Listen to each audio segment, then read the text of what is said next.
Senadora Gálvez, por favor. Bueno, pues antes que nada, muchísimas gracias.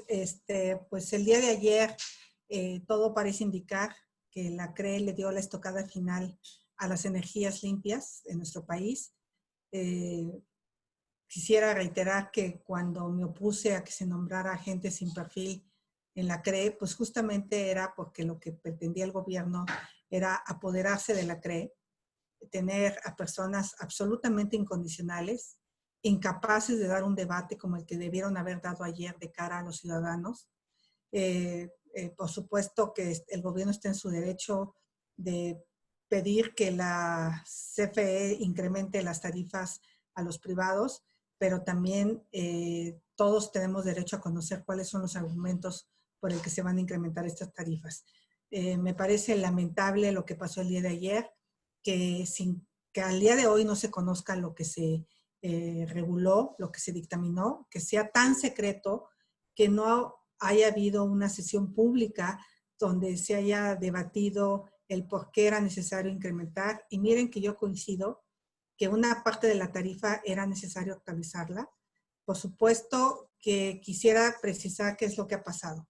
Primero hubo esta intentona de eliminar los certificados de energía limpia, que son un incentivo para las energías renovables. Después vino esta intentona del SENACE de sacar de operación a las energías renovables y dieron un montón de amparos. Después vino esta intentona o este decreto que afortunadamente el día de hoy ha quedado sin vigencia gracias al juez que le otorga una suspensión provisional, esperemos que sea definitiva, a Greenpeace México, que es la suspensión 104-220, porque los amparos anteriores amparaban directamente a las empresas que habían solicitado el amparo. Esta suspensión de Greenpeace es para toda la política que emitió la CNER. Eso sí es muy relevante porque es claro que el juez valoró que había un retroceso en materia del derecho humano a tener una vida saludable, a tener un ambiente que vaya acorde a todo este tema que se ha planteado del cambio climático. Entonces, este decreto por el momento fue suspendido ya para todas las empresas, no les aplica el decreto de la CNER, gracias a Greenpeace. Que yo felicito a Greenpeace, felicito a los ciudadanos que están despertando, que están exigiendo sus derechos. Por otro lado, el día de ayer lo que se pretende es subir las tarifas de aquellas empresas que hicieron inversiones desde los años 94, hace 30 años empezaron a invertir en materia de generación eléctrica con gas natural o generación eléctrica con energías renovables. Cuando se hace la reforma eléctrica del el sexenio pasado, se les deja salvo estos contratos. ¿Alguien piensa que esto no le va a afectar a los ciudadanos? El presidente afirma que no va a subir las tarifas. Pues es muy probable que no las suba porque las va a subsidiar. Quiero decir una cosa. Hoy CFE produce la electricidad más cara que el sector privado. Hoy México produce 20% más cara la electricidad que Estados Unidos. Por eso los privados se vieron en la necesidad de buscar energía confiable y más barata. Porque no sé si se acuerdan de los apagones, tenías que dar un moche para que te conectara a CFE. Era un desastre el servicio eléctrico hace 30 años en nuestro país. Entonces las empresas que tenían que empezar a competir en el mercado internacional, pues empezaron a invertir en energías limpias para abastecerse de energía. Esos son los contratos que el día de ayer fueron modificados en las tarifas de interconexión. Se estima que pueden subir hasta 10 veces su valor la tarifa. Se estima porque nadie conoce el decreto. Hasta el día de hoy es un secreto ese decreto cuando debía de ser un tema público. Entonces, les voy a poner un ejemplo de una empresa que ni siquiera sabe que la estoy mencionando, que es Rotoplas. Rotoplas es una empresa mexicana que exporta, que autogenera energía y que le va a afectar el incremento de esta tarifa. Pues por supuesto que no le va a subir la tarifa a una casa, le va a subir el tanque de Rotoplas que compre. O sea, ahí es donde se va a reflejar. O quizá Rotoplas pierda competitividad en sus equipos de exportación hacia otros países del mundo, porque sea tan cara la energía que compra, que produce, que ya no pueda competir económicamente. Entonces, y están hoteles, están hospitales, están universidades, están municipios. Hay varios municipios que tienen su autoabastecimiento para pagar menos cara la energía. En automático a esos municipios les va a subir el costo de la energía. Entonces, como tres cosas: certificados de energía limpia, política de seguridad energética, ahora la política de confiabilidad de CENER, que afortunadamente está atrás, y este cuarto, que es el incremento de tarifas.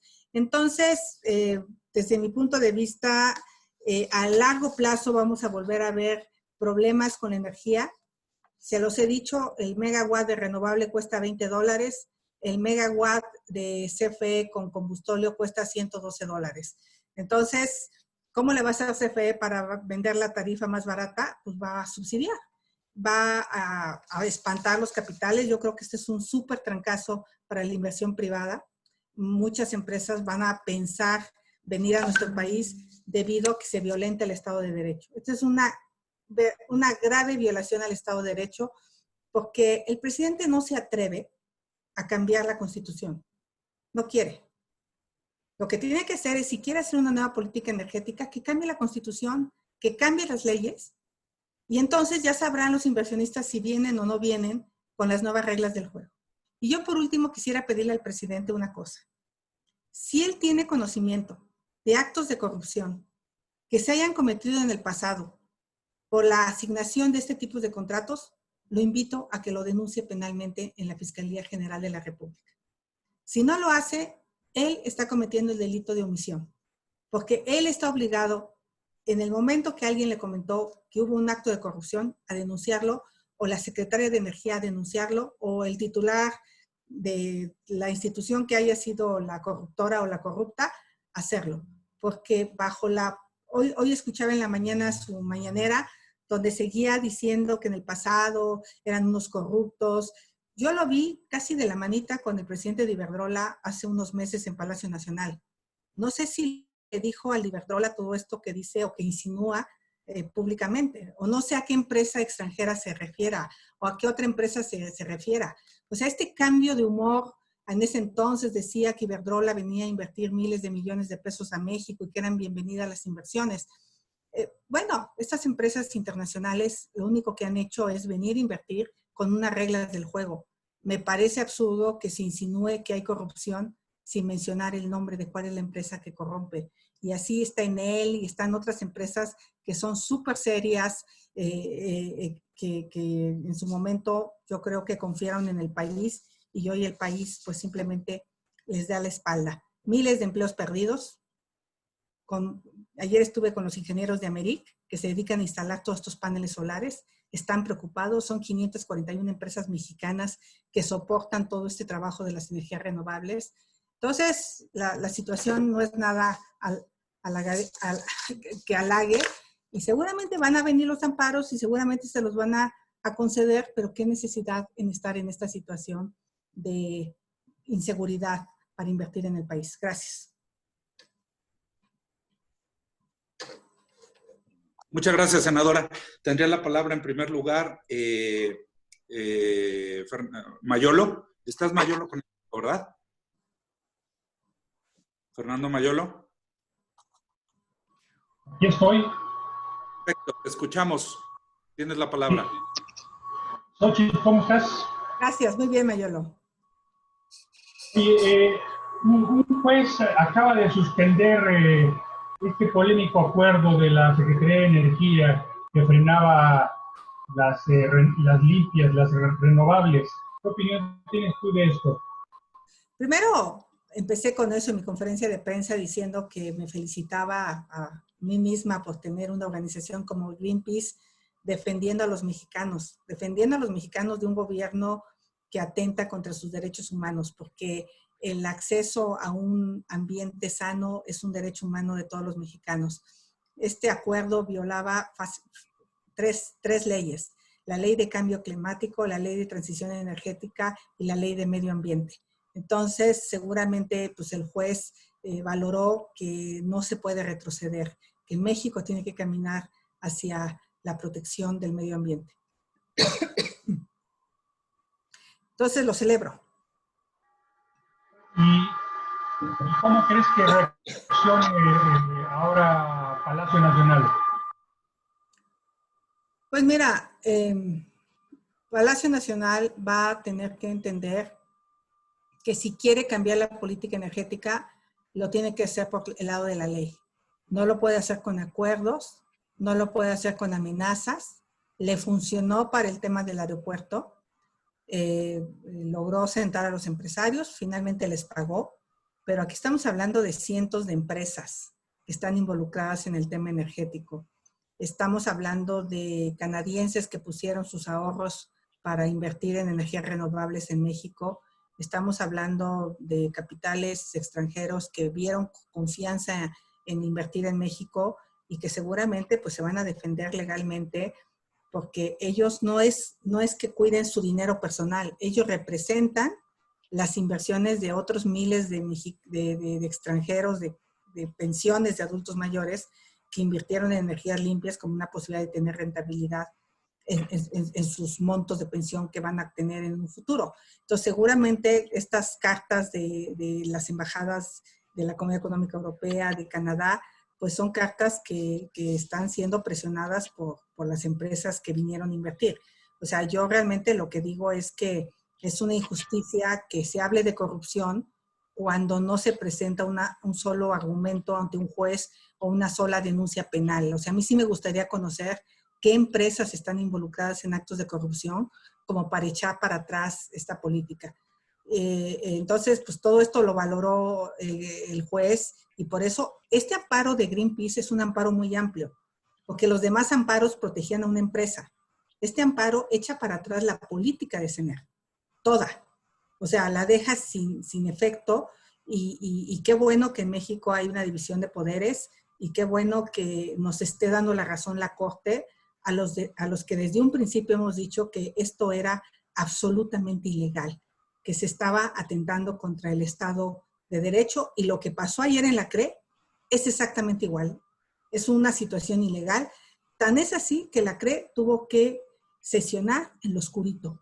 Tuvo que llegar, leer, votar e irse y a la fecha no ha dado a conocer qué votó. Qué poca transparencia tenemos, Mayor. Gracias. ¿Rocío Nale debe seguir al frente de la CNR? Pues mira, Rocío Nale me parece que es el instrumento del presidente para seguir su decisión y de Manuel Bartlett, con todo respeto, porque prácticamente lo que Manuel Bartlett ha dicho se ha hecho al pie de la letra. Y bueno, me da mucha pena decirlo, pero pues la CRE está de florero. Gracias, senadora.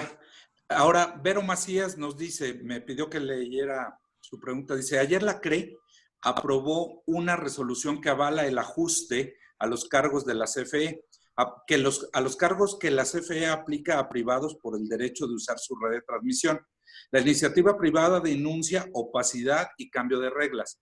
¿Esto qué mensaje da a la inversión extranjera sobre un cambio de normas para favorecer a cierto competidor, en este caso CFE, y sobre todo afectaciones a los consumidores por el posible aumento de costos de energía? Bueno, a ver, yo lo que insistiría nuevamente es muy claro y gracias por la pregunta. No conocemos el documento que discutió la CRE y eso contraviene cualquier estado de legalidad. Por supuesto que CFE está en su derecho de incrementar las tarifas. Yo se lo reconozco. Pero tiene que publicar y tiene que argumentar el por qué aumenta las tarifas. Esa argumentación no se conoce hasta hoy. Si va a haber un cambio en la forma como calcula las tarifas, entonces tiene que pasar por la CONAMER. No sabemos si hubo el cambio de método del cálculo de tarifas. Entonces, esto sí afecta, aunque el presidente diga que no va a incrementar las tarifas, insisto, si dejas de usar las energías limpias, vas a obligar a estas empresas a que usen la energía sucia de CFE mucho más cara. Pero como no va a haber otra energía, a la larga se va a escasear la energía. Ahorita no tenemos problemas en el país porque no hay crecimiento. Hay decrecimiento, no hay demanda de energía. Y probablemente sea lo que le están apostando, que este año y el que entra, pues salgan con las energías sucias que tienen. Pero el problema es que dentro de 3, 4 años que pudiéramos empezar a crecer, no vamos a poder crecer porque no hay energía. En segundo lugar, va a haber energía cara. Para que el gobierno no pierda dinero, pues le va a subir la energía a las industrias, a las empresas, a los comercios, a los hoteles, a los restaurantes. Ellos van a tener que subirle la energía a los huéspedes de los hoteles.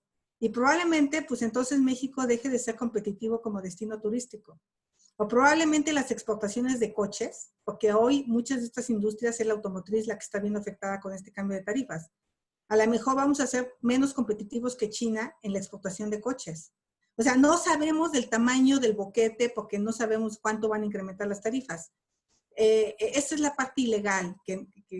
Entonces, al final el consumidor sí va a pagar un coche más caro, sí va a pagar un tanque de Rotoplas más caro, sí va a pagar un producto, un servicio más caro, porque el hospital que genera su energía también por un concepto de sustentabilidad.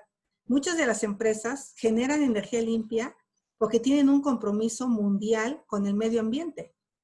O sea, ese es otro tema también que le estamos quitando a estas empresas, la posibilidad de tener energías de fuentes renovables. No todo era por el costo económico. Entonces, pues sí, me parece un acto de ilegalidad de la CRE. Me parece que tienen que ser público las cosas, porque se esconden. Solo los bandidos se esconden. Solo la gente que está haciendo algo indebido se esconde. Y eso fue lo que hizo ayer la CRE, esconderse, no hacer público lo que está haciendo y simplemente emite un comunicado pues, que va a incrementar las tarifas. ¿De cuánto? Pues lo veremos los próximos días y seguramente, pues me parece a mí clave lo que pase, ¿no? Muchas gracias, senadora. Tendría la palabra, tenemos dos preguntas más, Gerardo Segura y después Félix Muñiz. Gerardo, ¿nos escuchas? Sí, sí me escuchan. Muy buenas tardes.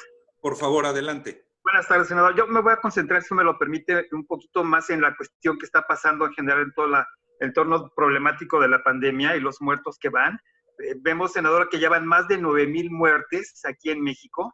Esto que se vive en México ya es una matanza, es verdaderamente un horror y se tiene que parar esta situación. Ya vimos que la estrategia para hacer frente a la pandemia pues no funciona y no va a funcionar por no hacer las cosas bien. Cuando en Italia se percataron de que cometieron errores, casi de 1,000 muertes diarios, paralizaron prácticamente toda la ciudad. Veíamos como toda la ciudad estaba paralizada y comenzaron de cero, se cometieron errores y comenzaron de cero. Aquí al contrario, ya quieren regresar a la normalidad en las peores condiciones y López Obrador ya anunció que va a comenzar sus giras, creo que comenzará en Cancún. Entonces, esto elevará el número de muertes de manera terrible, exponencial. Se tiene que comenzar de cero porque no ha servido la estrategia, es decir, permanecer en el confinamiento, porque esto que se hizo a medias, pues ahora ya nos dimos cuenta que pues que no sirvió. Eso por un lado, senadora, y por otro, nada más preguntarle qué opina de poder conformar un bloque de legisladores para que desde la comisión permanente se exija la renuncia de López-Gatell en forma inmediata y que un grupo de verdaderos especialistas en el tema se haga cargo de la emergencia, de la pandemia, porque pues ya hemos visto que su estrategia es ineficaz, y a ver si con un grupo de especialistas, no sé, conformados por Julio Frenk, se me ocurre, o por Juan Ramón de la Fuente, o no sé, el exrector José Narro, y exigir a López Obrador que atienda esta petición, porque de lo contrario, senadora, pues él sería el responsable directo de esta masacre, en donde ya van más de 9,000 muertos, como lo comento, y pues a esto se le tiene que poner ya un alto, senadora. Gracias por la pregunta. Me gustaría por darle la palabra a mi coordinador que me acaba de acompañar aquí en esta rueda de prensa. La pregunta es sobre la estrategia de López-Gatell y si se tiene que hacer algo, Curi. Desde mi punto de vista, pues no sé, para mí la nota, aparte de la patanería con la senadora Reynoso, pues es justo que habló de 25,000 a 30,000 muertos con una frialdad así como ay, espérense, no son 8,000 como había dicho, son de 25 a 30,000. ¿Cuándo había dicho que de 25 a 30,000? Y dentro de un mes va a hablar de 50 a 100,000.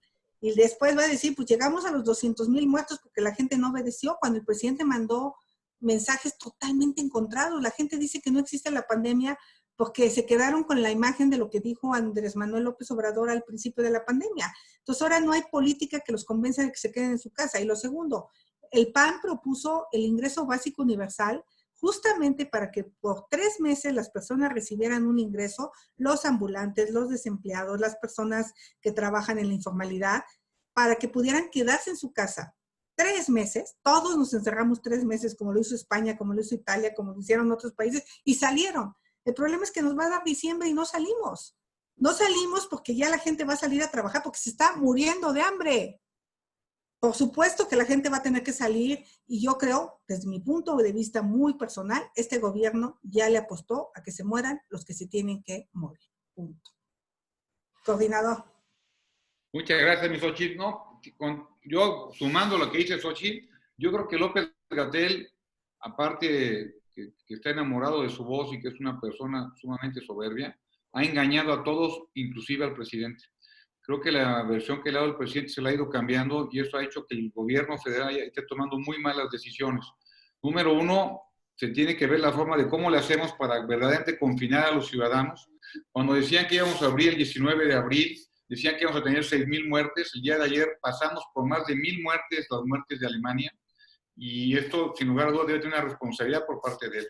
Decir números alegres que ha estado diciendo todo el tiempo y que nos ha ido cambiando las fechas de poder abrir. El subsecretario, sin lugar a dudas, ha sido una persona muy mentirosa, muy soberbia y, por supuesto, un verdadero majadero de la forma en que se portó con el Senado. Tenemos que ver la forma de cómo le hacemos para que haya un confinamiento, y que aquí le tiene que meter dinero, sin lugar a dudas, el gobierno federal.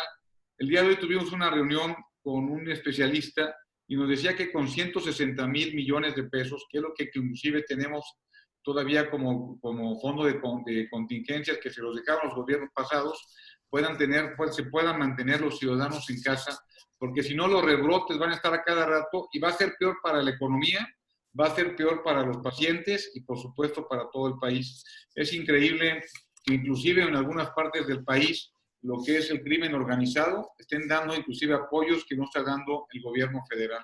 Y coincido plenamente con mi senadora Xochitl Gálvez, quien es un orgullo para un servidor. Gerardo, nos ibas a hacer otra pregunta, por favor, de una vez. Gerardo Segura, ¿nos escuchas?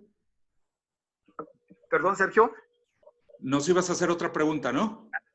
Sí, de una vez. Bueno, sí, nada más que quisiera ver si el senador Curi pudiera más o menos contestarme este planteamiento de ¿qué le parece esta posibilidad de pedir la renuncia inmediata de López-Gatell a través de un punto de acuerdo y pedir que se haga cargo un grupo de especialistas, porque este señor pues definitivamente no está haciendo las cosas bien, no las va a hacer bien, y pues van a seguir el número de muertos, como decía la senadora, pues pueden llegar hasta 120,000, como hay algunas instancias que sí lo han dicho. Y la otra cuestión brevemente es, nuevamente hay un recorte en las instituciones de investigación como el CONACYT. No entienden que esto significa paralizar pues una arteria para el desarrollo de la nación. Y bueno, pues, ¿qué opinan al respecto de esto? Que pues otra vez recortes a estas instituciones de importancia para el país. Gracias. Senador Curi, senadora Gálvez. Pues lo del CONACYT me parece lamentable, pero me parece lamentable cómo se refiere a la comunidad científica, como parásitos. O sea, los insulta, aparte de que los insulta, los llama corruptos y los trata de una manera muy despectiva. La verdad, yo creo que la ciencia en nuestro país, a mí me consta todo el tema de los ventiladores de fabricación rápida, que varios de estos investigadores, justo el que fabricaron en Monterrey, en el TEC de Monterrey, fue el que está sacando adelante a la fabricación con FEMSA y con otros ventiladores, gracias a la ciencia mexicana. Pero que COFEPRIS se ha tardado semanas en autorizar estos proyectos y preferimos seguir comprando ventiladores de $40,000, $60,000 y nuestros ventiladores que van a tener un costo promedio de $10,000. Entonces, ahí está la ciencia mexicana. O sea, la ciencia mexicana sí produce, sí aporta, pero tampoco el gobierno les abre las puertas para que puedan ser los que estén apoyando la fabricación de batas. Imagínate en México con toda la maquila que hay, que tenemos que estar importando estos productos chinos espantosos de máscaras que no tienen ni la calidad ni la protección a la gente.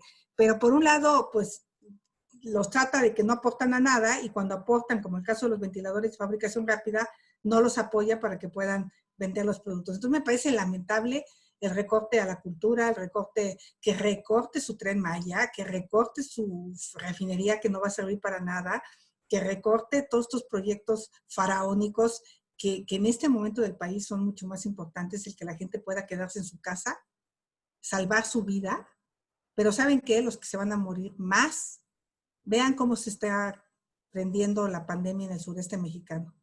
Es increíble cómo le va a afectar a la gente que menos tiene, porque no tienen hospitales, porque no tienen dónde atenderse. Entonces, pues yo lo lamento muchísimo.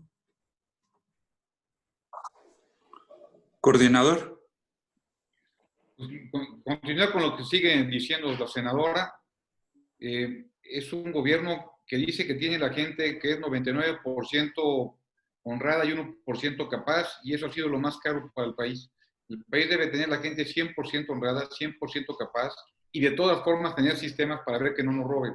Que se detenga, como dice ahorita Xochitl, que detengan las ocurrencias que quieren de Dos Bocas, del Tren Maya y de Santa Lucía, para poder apoyar ahorita el aparato productivo, para poder apoyar ahorita a los fideicomisos, que los fideicomisos lo que daban es una verdadera certidumbre para que se sigan llegando el apoyo a los sectores que lo necesitan. Entre ellos, pues por supuesto, que es la ciencia y la tecnología, que si un país que no le apuesta a eso es un país que está destinado al fracaso, y estamos viendo que este gobierno lo único que le apoya es que haya una repartición de pobreza y no la generación de riqueza.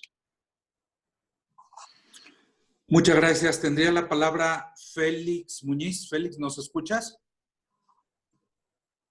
¿Pueden activar el micrófono de Félix? Sí, ¿me escuchan? ¿Ahí me escuchan? Adelante, Félix, por favor. Ok, muy buenas tardes, senadores. Bueno, pues siguiendo en el tema del COVID-19, parece ser que ya López-Gatell también no ve la suya y hoy en la mañana, al parecer, ya van a relegar el seguimiento de la pandemia a los gobernadores. Es decir, ya están pensando en como Ponce Pilatos lavarse las manos y que sean los gobernadores quienes ahora tomen los cuernos y apliquen medidas y semáforos en sus entidades. Y una pregunta para la senadora Xochitl, lo de Notimex, parece ser que el presidente le cree tanto a San Juana como le cree a Carmen Aristegui, o sea, le cree a todos, ¿no? Pero ¿ya tendrían argumentos para que ustedes como senadores llamen a San Juana y les expliquen cuál es la situación real que está pasando? Gracias. Coordinador, sobre la parte de los gobernadores y senadoras, si le parece bien sobre lo de Notimex.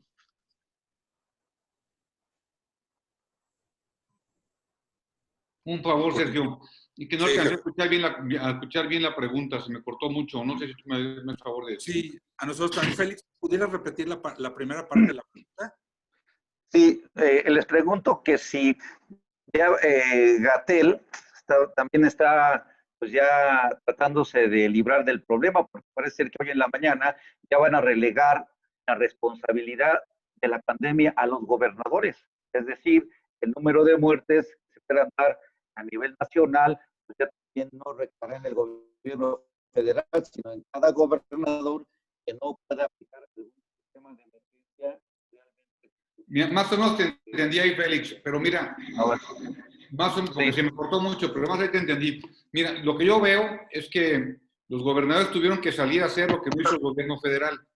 Lo que vimos, por ejemplo, en Jalisco, en Querétaro, Aguascalientes, Guanajuato, Tamaulipas, es tomar medidas que debería haber tomado el gobierno federal. Y esta falta pues, de comunicación, o desde mi punto de vista de seriedad por parte de López-Gatell, es lo que hizo que tuvieran que entrarle fuerte a los gobernadores. La mayor cantidad de muertes ha sido la Ciudad de México. Y si se acuerdan, les valió gorro y hicieron el FED latino, lo que tenían que hacer ellos en su época, y no tomaron decisiones que debían haber tomado. Inclusive decían que había que estar en la calle, que había que abrazarse y que no pasaba nada. Y cuando estamos viendo que no pasaba nada, ya van más de 9,000 muertos en el país. Y que le digan eso a los ciudadanos que han perdido la vida, o a sus familiares que han perdido la vida de muchas personas que se pudieron haber evitado. Los gobiernos de los estados han sido mucho más responsables que el gobierno federal. Y yo no se me olvida que quitaban el seguro popular y quisieron centralizar, como lo han hecho, la salud. Y se me hace terrible a ver qué cuentas le dan, por ejemplo, a los padres de familia que ven que no tienen las medicinas para sus hijos en lo que se refiere al cáncer. Nunca me había imaginado que hubiera padres de familias en huelga de hambre porque no le dan medicinas a sus hijos. Y no es por falta de dinero, es por indolencia. Lo de Notimex, mira, yo no tengo la menor duda que las redes sociales son manejadas desde el gobierno. Este tuitazo que se aventaron desde la Secretaría de Energía por error, pues habla de que el personaje que maneja las redes, pues ahora sí que de bots y de golpeadores es el mismo que maneja las redes de la secretaria. Entonces, pues no, seguramente se le fue el tuit y esto te confirma que sí hay una estrategia de Estado en Twitter. Desconozco y no podría yo atreverme a decir que efectivamente ese tuit salió de la oficina de San Juana Martínez para golpear a Carmen. Lo que es evidente es que el gobierno está pagando a una red de bots para agredir a quien le parezca incómodo. O sea, yo sufro, bueno, la horda de bots todos los días cuando digo algo, porque hay una paga permanente. Entonces, pero eso sí, no los toques a ellos porque inmediatamente te denuncian, tratan de cancelar tu cuenta. O sea, ellos se parecen mucho a Trump con ese tema de las redes sociales. O sea, usan las redes para golpear a sus adversarios, pero cuando los golpean a ellos, entonces van y se quejan con que Twitter financia y paga a que los golpeen. Yo, la verdad, sí creo que la política de San Juana Martínez deja mucho que desear. Es otro personaje del gobierno que se le subió el cargo, que se volvió soberbia, que despidió reporteros que tenían toda la vida en Notimex, gente honorable, gente decente, y nuevamente, o sea, los acusaron de corrupción, los acusaron de todo, pero pues no respetan la huelga, en fin, toda mi solidaridad con los trabajadores de Notimex, y yo en esta ocasión sí le creo a Carmen Aristegui. Muchas gracias, senadora. Lucía Calderón, tienes la palabra. ¿Nos escuchas, Lucía? Sí, ¿qué tal? Buenas tardes, senador, senadora, gracias. Considerando que el lunes se supone que ya se abre gradualmente a toda la actividad, bueno, parte de la actividad de servicios no esenciales, entonces, ¿ustedes sugerirían que se prolongue el confinamiento? ¿Qué es lo que plantearían ustedes como senadores, considerando que está incrementándose más rápidamente el número de contagios y de decesos? Nosotros seguimos pensando que fue un fracaso la estrategia de Gatell, que nunca se aplanó la curva, que están ocultando muertos. Hay investigaciones periodísticas muy serias que hablan que en la Ciudad de México ha habido un número mayor de muertes respecto a años pasados. No podemos asegurar de qué murieron, pero pues mucho se sospecha de neumonía típica. Seguramente el número de muertos es 4 veces más de lo que hoy nos han dicho en la Ciudad de México, es lo que se estima de acuerdo a estas investigaciones periodísticas, pero yo ya no veo al gobierno retornando. Los gobiernos estatales no tienen dinero para que la gente se quede en su casa. O nos ponemos de acuerdo de cerrar el país, no sé, 4 semanas más, pero de a de veras, y le damos una lana a cada familia para que pueda tener para comer y le apoyamos a las empresas para que paguen la renta y puedan pagar la nómina de sus trabajadores, o esto va a contar por miles el número de muertos. De verdad, yo sí creo que los contagios están hacia arriba. Yo he visto estudios, me gusta mucho el tema de la inteligencia artificial, he visto estudios de que hablan que que el pico de la pandemia va a ser en julio. Entonces es de verdad terrible lo que está pasando porque las familias ya salieron, ya están en la calle, ya les vale, el ambulantaje ya regresó, ya está la compra, la venta. O sea, no hay poder humano. ¿Por qué? Porque no estamos apoyando económicamente a las familias. ¿Cómo le decimos a las familias que se queden en su casa si no tienen para comer? Como dijera Gatell, que le echó la culpa a Dante Delgado. Pues no tienen para comer porque este gobierno no tuvo la sensibilidad de apoyar a estas familias. Entonces, lo que yo sigo pensando es que ellos ya le apostaron al contagio masivo y que se mueran los que se tienen que morir, porque pues pero eso sí van a tener show la semana que entra de las giras del presidente, ¿no? Por eso les surge tanto el show en la calle, para distraer a la gente de la realidad, porque pues no, como entran a los hospitales, no sabemos cuántos se mueren en los hospitales. Como los creman, no sabemos cuántos creman. Como los entierran en privado, no sabemos cuántos se entierran. O sea, la verdad es que la familia en el momento que su enfermo entra en un hospital, no lo vuelve a ver. Por eso mucha gente está muriendo en sus casas, porque le da miedo irse a morir en un hospital. Entonces, todo esto lo sospechamos, se lo preguntamos a Gatell y en lugar de contestar, pues nos acusó a la senadora Reynoso o insinuó que tiene problemas de aprendizaje, ¿no? Yo para mí, esa fue la profundidad. Pero bueno, y tienen a sus aliados en el Senado que los van a proteger a morir. Hasta les sacaban carteles de ánimo, Gatell, y tú puedes, y eres lo máximo, y eres el más brillante, y eres el más inteligente. Pues imagínense cómo se siente Gatell como rockstar. Senadora, y en cuanto a, retomando también la pregunta del compañero en cuanto a eso de llevarles a los gobernadores y a la gobernadora la responsabilidad del cuidado de la gente, y también el anuncio hoy del secretario de Educación Pública en cuanto a que todos deben usar tapabocas en la escuela, niños y personal educativo, a partir de que se abran ya las clases. ¿Qué piensan de todo eso? Primero, ¿qué tipo de cubreboca? Porque la verdad hay unos que son de una capa que pues no te protege nada. Segundo, yo veo toda la gente con el cubreboca abajo, ¿no? O sea, trae el cubreboca, pero pues en lugar de, por cierto, este era el otro que le iba a sacar a Gatell, para tu foto, lo traen aquí, no le sirve de nada, ¿no? Así ve a la gente en la calle, pues el cubreboca lo tienes que traer prácticamente tapado, ¿no?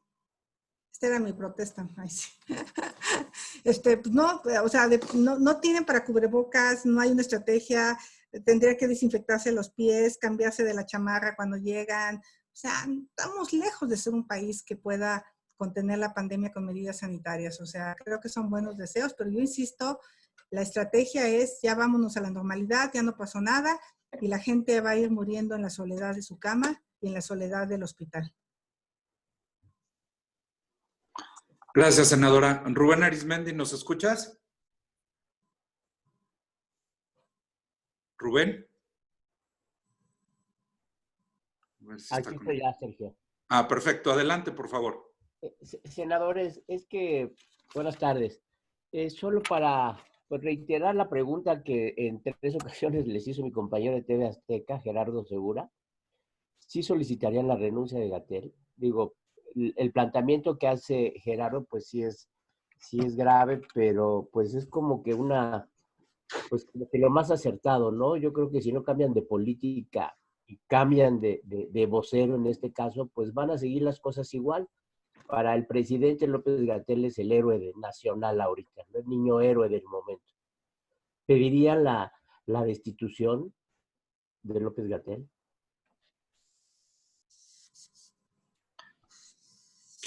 ¿Quién Si me permite, a ver, el que se ganó el derecho de poner a quien quiera y que dé resultados es el presidente de la República. Nuestra recomendación es que el señor López Gatell, independientemente que si tiene o no tiene los estudios, que eso no lo sé, la verdad es que lo que sí no tiene es una calidad humana que le permita ver las cosas como son. Eso es un adjetivo que yo lo veo. Mi recomendación para el presidente sería, por supuesto, que lo saque. No le he dado ningún resultado y le ha engañado a él y a México.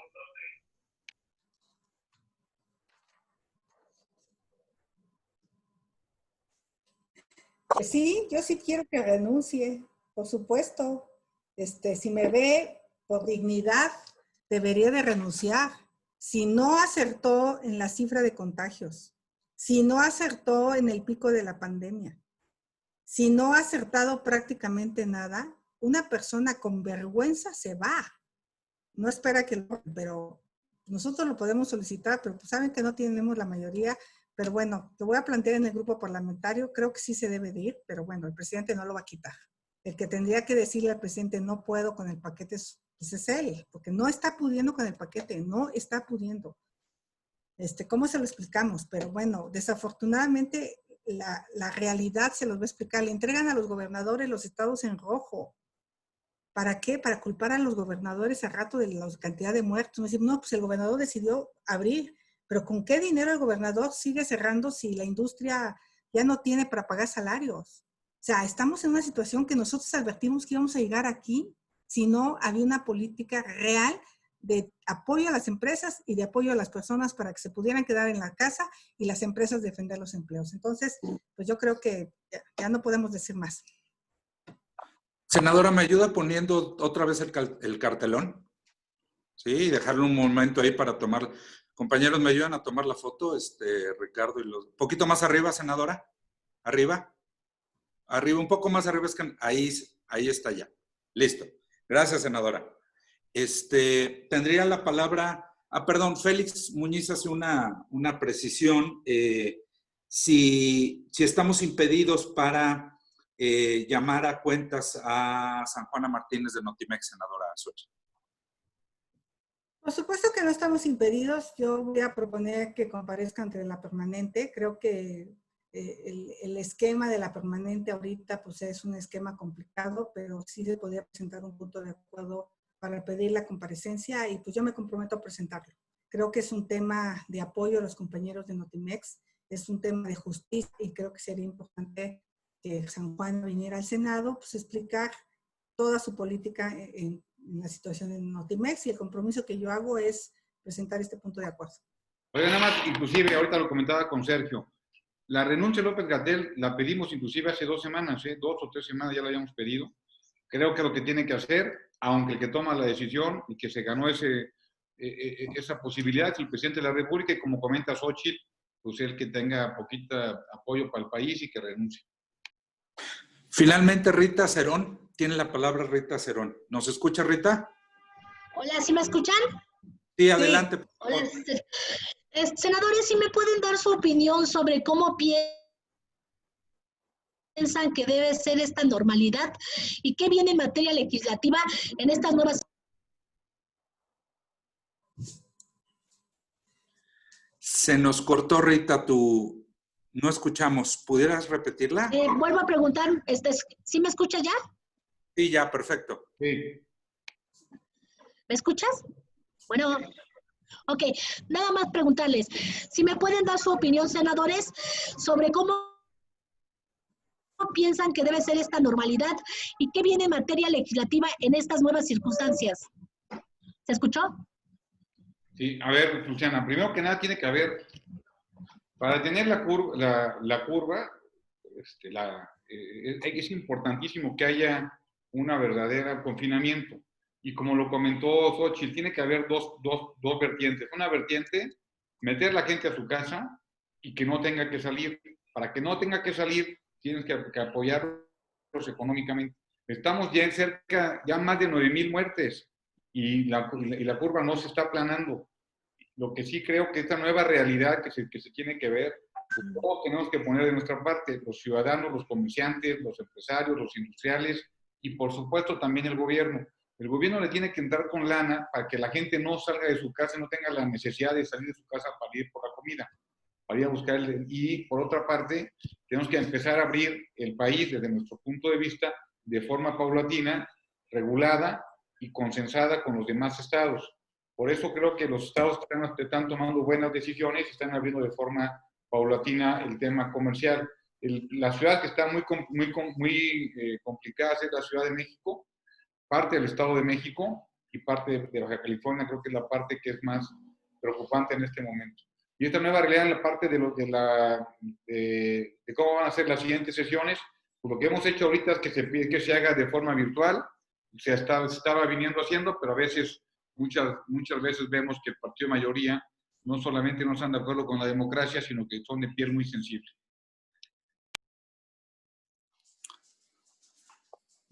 Muchas gracias. Voy a apagar mi micrófono y por favor, senadora, nos dice unas palabras para que la cámara se vaya hacia usted.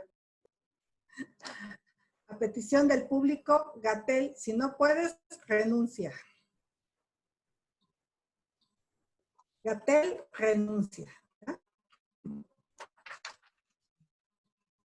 Bien, muchísimas gracias. Todos, Muchísimas gracias. Ya no tenemos más preguntas. Gracias, senadora, senador, coordinador. Gracias, compañeros de la prensa. En un momento les hacemos llegar todos los materiales. Muchas gracias. Gracias, buenas tardes.